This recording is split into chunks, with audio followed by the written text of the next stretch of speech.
नमस्कार विद्यार्थियों, श्रीमती मौरी देवी तापड़िया कन्या महाविद्यालय जसवंतगढ़ के यूट्यूब चैनल पर मैं आपका हार्दिक स्वागत करता हूं। मैं प्रवक्ता चंद्र प्रकाश गुर्जर। आज की क्लास हमारी बीए द्वितीय वर्ष के छात्रों हेतु इतिहास विषय की होगी और उसके अंतर्गत हम दिल्ली सल्तनत पढ़ रहे हैं। दिल्ली सल्तनत हम अलाउद्दीन खिलजी के विजय अभियानों के बारे में पढ़ेंगे। आज हम अलाउद्दीन खिलजी के दक्षिण भारत के विजय अभियानों के बारे में जानेंगे। मुख्यतः हमने उत्तर भारत के विजय अभियानों के बारे में जान लिया। गुजरात, रणथंभौर, मालवा, चित्तौड़, सिवाना, जालौर के बारे में पढ़ चुके हैं।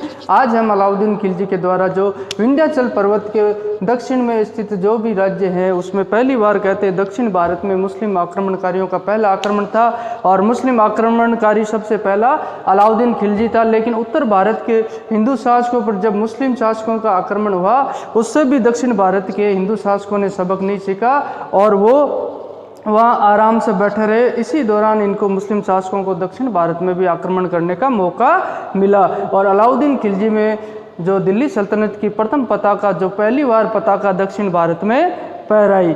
और दक्षिण भारत में अगर बात करें तो अलाउद्दीन खिलजी के द्वारा 4 अभियान, विजय अभियान किए गए। मुख्यतः देवगिरी का, तेलंगाना का और पांड्य राज्य का और होयसल राज्य का जो अभियान इसके द्वारा किए गए हैं। अब बात करते हैं इन राज्यों की राजधानी की। अगर बात करें हम, देवगिरी की राजधानी आपको मिलेगी दौलताबाद।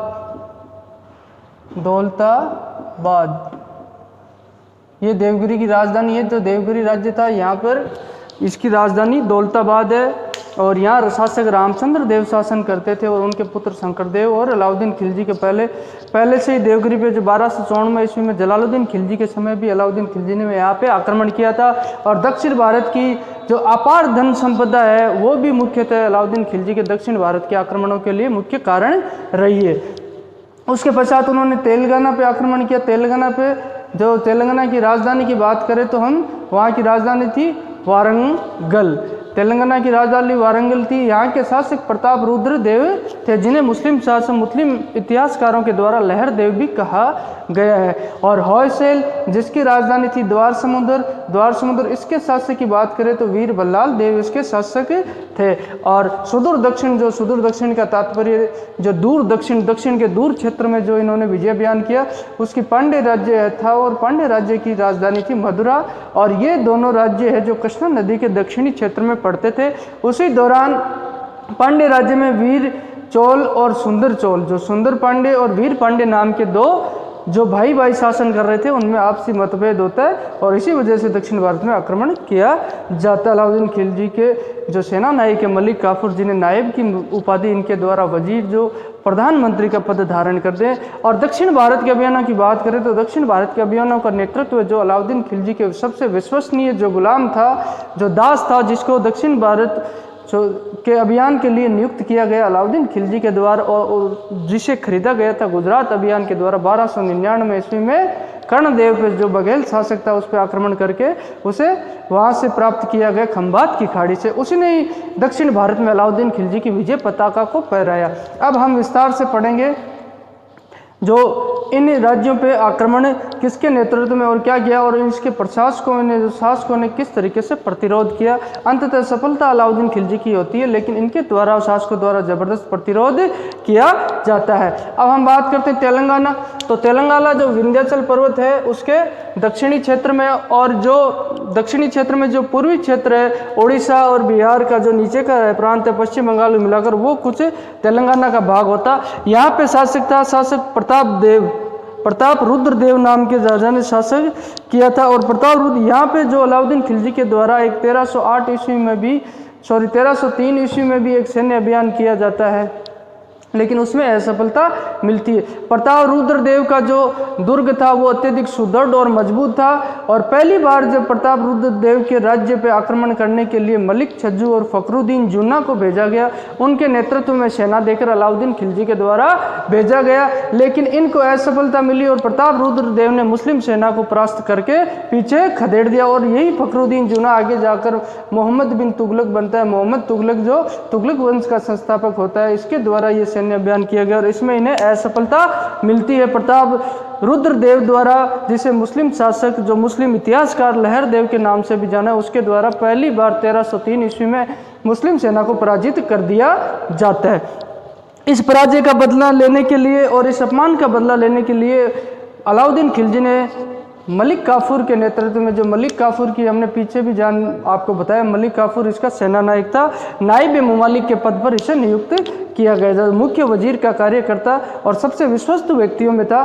तो मलिक काफूर के द्वारा क्या किया जाता है, मलिक काफूर के द्वारा ये इस देवगिरी तेलंगाना राज्य, उस पर आक्रमण किया जाता है। मलिक काफूर के द्वारा दिल्ली सल्तनत से आते हुए तेलंगाना राज्य पर आक्रमण किया जाता है। इस बार प्रताप रुद्रदेव ने भी फिर भी जबरदस्त प्रतिरोध किया और मुस्लिम सेना से बराबर टक्कर ली, लेकिन वह मुस्लिम सेना की जो अत्यधिक संख्या थी और जो मलिक काफूर के द्वारा योग्य सेनानायक के द्वारा नेतृत्व किया जा रहा था, उसमें प्रताप रुद्रदेव की सेना इसके सामने टिक नहीं पाती है और उन्हें प्रताप रुद्रदेव की पराजय होती है और उन्हें जो समर्पण करना पड़ता है मलिक काफूर के दौरान। और इसी समर्पण के दौरान प्रताप रुद्रदेव के द्वारा संधि की जाती है और संधि के दौरान कई घोड़े, हाथी, अपार धन संपदा इनको दिल्ली सल्तनत मलिक काफूर को दी जाती है, जो सुल्तान के पास पहुंचा दी जाती है।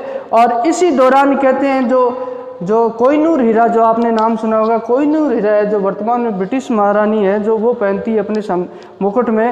ये कोहिनूर हीरा काफ़ी का इतिहासकार की माने तो प्रताप रुद्रदेव ने इसी समय जो अलाउद्दीन खिलजी को जो भेंट के रूप में प्रस्तुत किया था, अलाउद्दीन खिलजी को कोहिनूर हीरे की, जो विश्व प्रसिद्ध कोहिनूर हीरा, उसकी भेंट दी गई। और अंत में बात करें तो जो सिख शासक महाराजा दिलीप सिंह के द्वारा अंत में जो दिया गया था, ब्रिटिश शासकों को दिया गया था। और बीच में जो अहमद शाह अब्दाली नादिर शाह के द्वारा भी ये हीरा लूट के ले जाया गया। अहमद शाह अब्दाली के पुत्र ने पुनः रणजीत सिंह जी को दिया था। और इसी तरह इस हीरे का प्रथम इतिहास में वर्णन यही मिलता है काफ़ी का इतिहासकार के द्वारा कि कोहिनूर हीरा प्रताप रुद्रदेव ने संधि के दौरान अलाउद्दीन खिलजी को भेंट किया था। अब बात करते हैं तेलंगाना राज्य की।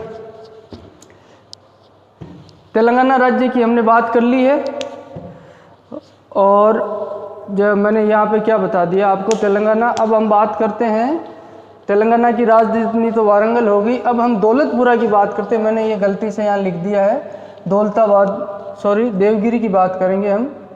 देवगिरी इसकी राजधानी की बात करते हैं तो राजधानी इसकी दौलताबाद है। दौलताबाद मैंने थोड़ा गलती से यहाँ लिख दिया था, तेलंगाना वारंगल जिसकी राजधानी। इसके बारे में हमने विस्तृत जानकारी ली। अब हम जानकारी लेंगे देवगिरी जिसकी राजधानी है दौलताबाद। अगर देवगिरी की बात करें तो मैंने आपको याद होगा पिछली क्लास में भी बताया था कि 1294 ईस्वी के दौरान अलाउद्दीन खिलजी के द्वारा एक सैन्य अभियान किया गया। देवगिरी से अपार धन संपदा लूट के लाया था और वो भी जलालुद्दीन, उस समय जलालुद्दीन खिलजी शासक था। उसी समय के दौरान अलाउद्दीन खिलजी के द्वारा देवगिरी पर आक्रमण किया जाता है। अपने इस अभियान को गोपनीय रखा जाता है और इसी अभियान से प्राप्त धन संपदा के आधार पर वह अपने चाचा जलालुद्दीन खिलजी की हत्या करके तख्त पर बैठ जाते। तो वहाँ का शासक की बात करें तो वहाँ का शासक रामचंद्र देव था और उसका पुत्र था उसका वो शंकर देव था। और शंकरदेव रामचंद्र देव ने जो 1254 ईस्वी में दिल्ली सल्तनत की अधीनता इनको स्वीकार करा दी जलालुद्दीन खिलजी ने उसी समय के दौरान ही। और उसने ये शंकर रामचंद्र देव के द्वारा संधि करते हुए एलिचपुरा का जो भी राजस्व था वो दिल्ली सल्तनत को देने का वादा किया गया था। लेकिन कुछ समय के पश्चात क्या होता है, अलाउद्दीन खिलजी दिल्ली सल्तनत की अव्यवस्थाओं को संभालता है और उसी दौरान रामचंद्र द्वारा क्या है ये एलिचपुरा क्षेत्र का राजस्व इसके यहाँ पर नहीं पहुँचाया जाता है। और एक दूसरा कारण और भी होता है जो मैंने बताया था आपको, गुजरात का शासक करण सिंह बघेल था। उसकी पत्नी कमला देवी को जब 1299 ईस्वी में गुजरात का अभियान किया गया तो उसे दिल्ली ले जाया गया और अलाउद्दीन खिलजी के साथ उसने विवाह कर दिया था। और वही कमला देवी बार बार अपनी पुत्र से मिलने की मांग कर रही थी जिसकी पुत्री देवल देवी थी। और कर्णदेव है जो शासक है अपनी पुत्री देवल देवी के साथ देवगिरी के शासक रामचंद्र देव के यहाँ शरण ले लेता है और इसे छोटे से प्रांत की एक जागीर दे दी जाती है और उसका राजा उसे बना दिया जाता है। और और उस पुत्री को वापस लाने के लिए जब बार बार कमला देवी की मांग होती है कि मेरी पुत्री से मिलने की घनिष्ठ इच्छा वह जताती है, तो अलाउद्दीन खिलजी के द्वारा इसे मलिक काफूर को आदेश दिया जाता है सेना लेकर, सैन्य नेतृत्व देकर कि अपनी जो कमला देवी की पुत्री को भी पुनः वापस लाया जाए। और रामचंद्र देव के द्वारा जो अभी जो ऋण नहीं चुकाया जा रहा है, राजस्व नहीं दिया जा रहा है एलिचपुरा की जागीर का, तो उसके खिलाफ उसे दंडित करने के लिए सैन्य अभियान किया जाए। अब क्या होता है, जो शुरुआत में प्रथम अलाउद्दीन खिलजी की सेना जो मलिक काफूर के नेतृत्व में देवगिरी पहुंचती है, तो देवगिरी सेना पहुंचते ही सबसे पहले शासक कर्णदेव से इनका संघर्ष होता है और इनकी टक्कर होती है। कर्णदेव द्वारा कुछ समय प्रतिरोध किया जाता है, लेकिन कर्णदेव उसमें असफल रहता है उनको रोकने में, फिर वह भी देवगिरी की ओर भाग जाता है। और उसी दौरान वह अपनी पुत्री देवल देवी को पहले ही देवगिरी के लिए प्रस्थान करने के लिए भेज देता है, लेकिन बीच रास्ते में ये अलाउद्दीन खिलजी के भाई अल्प खां को देवल देवी मिल जाती है और अलाउद्दीन खिलजी के भाई अल्प खां के द्वारा देवल देवी को दिल्ली पहुंचा दिया जाता है। और जब दिल्ली पहुंचा दिया तो अलाउद्दीन खिलजी के पुत्र जो मैंने बताया 1303 ईस्वी में जो चित्तौड़ आक्रमण के दौरान उन्होंने जो चित्तौड़ के किले का नाम खिजराबाद रखा था अपने पुत्र खिज्र खां के नाम पर, उसी खिज्र खां के द्वारा देवल देवी से विवाह कर लिया जाता है। और आगे के शासकों के बारे में हम अलाउद्दीन खिलजी के वंशजों के बारे में बात करेंगे, तो इस देवल देवी से मुबारक शाह नासिरुद्दीन खुसरो के द्वारा भी विवाह कर लिया जाएगा। अब ये बात हुई तो इसके साथ विवाह कर लिया। और जब रामचंद्र देव शंकरदेव को पता चला कि जो दिल्ली सल्तनत की सेना जो मलिक काफूर के नेतृत्व में उनके राज्य पर आक्रमण करती है, तो शंकरदेव और रामचंद्र ने जबरदस्त प्रतिरोध किया और मुस्लिम सेना का सामना किया, लेकिन अंततः वो उस सेना के सामने न टिक पाए और पराजय हुए और मजबूरन रामचंद्र देव को इनसे संधि करनी पड़ी। अब संधि के दौरान क्या किया गया, संधि के दौरान ये किया गया, रामचंद्र देव खुद दिल्ली जाकर दिल्ली के सुल्तान अलाउद्दीन खिलजी के समक्ष पेश हुआ और उसके समक्ष अपने उपहार व भेंट प्रस्तुत किए। और अलाउद्दीन खिलजी ने भी उसके साथ जो व्यवहार करते हुए, अच्छा व्यवहार करते हुए इसको राय रायन की उपाधि दी जाती है। अलाउद्दीन खिलजी के द्वारा राय रायन की उपाधि दी जाती है। और नवसारी का एक जिला जो नवसारी का क्षेत्र है उसकी जागीर इसे अतिरिक्त दे दी जाती है।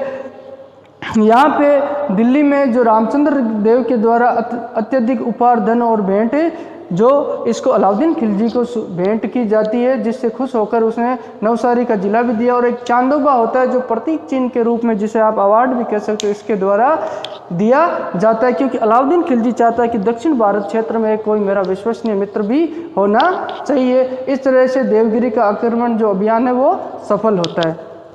उसके पश्चात जब रामचंद्र देव की मृत्यु हो जाती है तो उसके पश्चात उसका पुत्र शंकरदेव शासक बनता है और कुछ समय पश्चात शंकरदेव के द्वारा दिल्ली सल्तनत को टैक्स देना, कर देना बंद कर दिया जाता है। और 1313 ईस्वी में पुनः मलिक काफूर के नेतृत्व में सेना दक्षिण भारत अभियान करती है और उसी के दौरान शंकरदेव को दंडित करने के लिए और उसी समय शंकरदेव को पराजित करके अलाउद्दीन खिलजी के सेनानायक मलिक काफूर के द्वारा मार दिया जाता है। उसी दौरान अलाउद्दीन खिलजी की तबीयत बिगड़ने लग जाती है और दरबारी व्यक्तियों के द्वारा जो अल्प खां उसका भाई अलाउद्दीन षड्यंत्र किया जाए मलिक काफूर के बढ़ते हुए वर्चस्व को कम करने के लिए, उसे दिल्ली राजधानी से दूर रखने के लिए इस अभियान के तहत बाहर भेजा जाता है। लेकिन अलाउद्दीन खिलजी के सेनानायक मलिक काफूर को इसमें अत्यधिक सफलता मिलती है और ये अभियान भी सफल रहता है। उसी दौरान क्या होता है, जो होयसल राज्य जिसकी राजधानी है द्वार समुद्री, इस पर शासक था वीर बल्लाल तृतीय।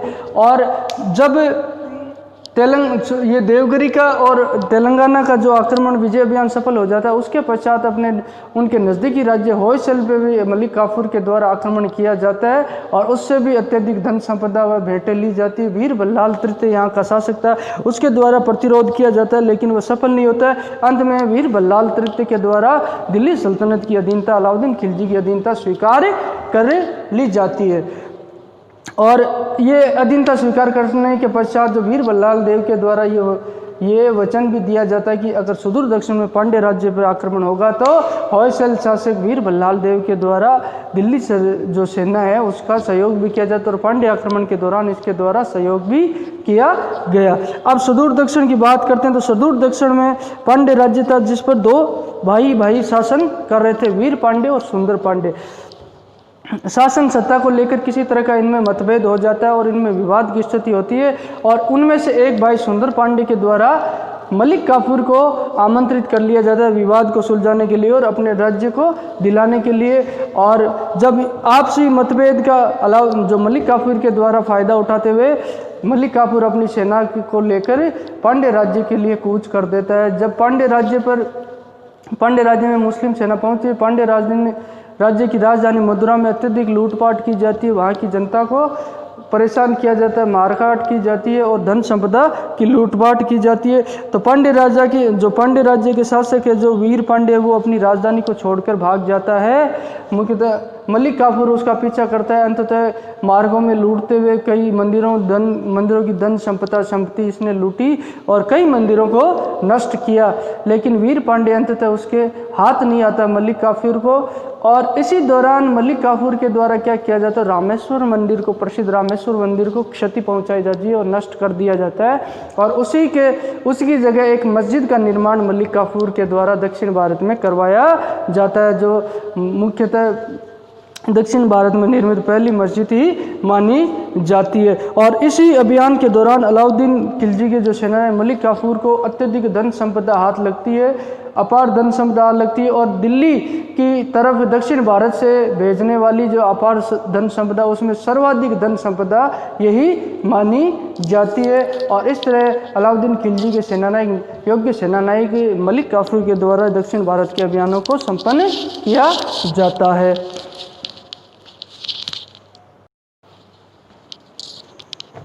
तो विद्यार्थियों, आज हमने अलाउद्दीन खिलजी के जो दक्षिण भारत के अभियान है, अलाउद्दीन खिलजी जिस दौरान शासक रहता है 1296 ईस्वी से लेकर 1316 ईस्वी तक,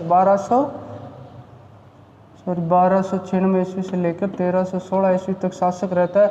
उसी दौरान अलाउद्दीन खिलजी के द्वारा किस तरह दिल्ली सल्तनत का विस्तार किया जाता है। उत्तर भारत की तरफ अपने सैन्य अभियान करने के पश्चात अलाउद्दीन खिलजी के द्वारा बराबर दक्षिण भारत में भी अपने सैन्य अभियान किए जाते हैं और उसी दौरान दिल्ली सल्तनत का विस्तार किया जाए। उसी दौरान भी मंगोल आक्रमणकारियों की संख्या बढ़ जाती है, फिर भी अलाउद्दीन खिलजी के द्वारा अपने दिलेरी और दृढ़ निश्चय के साथ दक्षिण भारत में भी अभियान किए जाते हैं। और देवगिरी का राज्य तेलंगाना का होयसल पांड्य राज्यों पर अपना इनको अपनी अधीनता स्वीकार। दक्षिण भारत के अभियानों की बात करें तो अलाउद्दीन खिलजी के द्वारा उत्तर भारत के अभियानों की बजाय दक्षिण भारत में इसकी नीति अलग अपनाई गई। उत्तर भारत में जो अलाउद्दीन खिलजी के द्वारा सैन्य अभियान किए गए थे, उन्हीं सैन्य अभियानों की अपन बात करें तो अलाउद्दीन खिलजी ने जिन जिन राज्यों पर सैन्य अभियान किए, जैसे मैंने बताया आपको, गुजरात, रणथंभौर, चित्तौड़, जो मालवा, सिवाना, जालौर, इन राज्यों में जो सैन्य अभियान अलाउद्दीन खिलजी द्वारा, उन राज्यों को सीधे दिल्ली सल्तनत के अधीन,